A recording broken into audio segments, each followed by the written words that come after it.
கவனம் இல்லைன்னா சத்ரு உள்ள நுழைஞ்சிருவான். கவனம் இல்லைன்னா பிசாசனுடைய வாழ்க்கையில நுழைஞ்சிருவான்.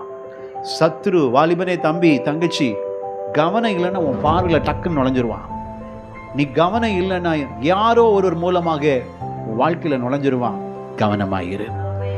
அங்க ஒரு எலிசா தீர்க்கதரிசி அழகா இஸ்ரவேல் ராஜாக்கு சொல்ல சொல்ல இவனால ஜெயிக்கவே முடியல. சீரிய ராஜா உடனே அவனுக்கு ஒரே கன்ஃபியூஷன். நம்மள்கிட்ட யாரோ ஒரு ஸ்பை என்ன செய்யறான் இருக்கிறான். யார் அவன்? உளவாளி யார் இருக்கிறான்?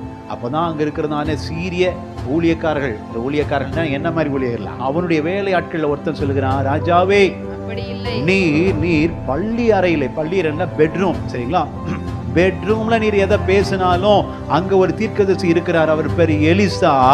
அத கூட அவர் இஸ்ரவேல் ராஜாவுக்கு நினைச்சிருவாரு. உன் பிளான நீ பெட்ரூம்ல கூட என்ன செய்ய முடியாது, போட முடியாது. இவ்விதமாய் இந்த எச்சரிக்கப்பட்ட இடத்தின் ஒவ்வொரு முறையும் சொல்லும் பொழுது இந்த இஸ்ரவேல் ராஜா அநேக முறை தன்னை காத்து கொண்டான்னு சொல்லப்படுகிறது. அல்லேலூயா.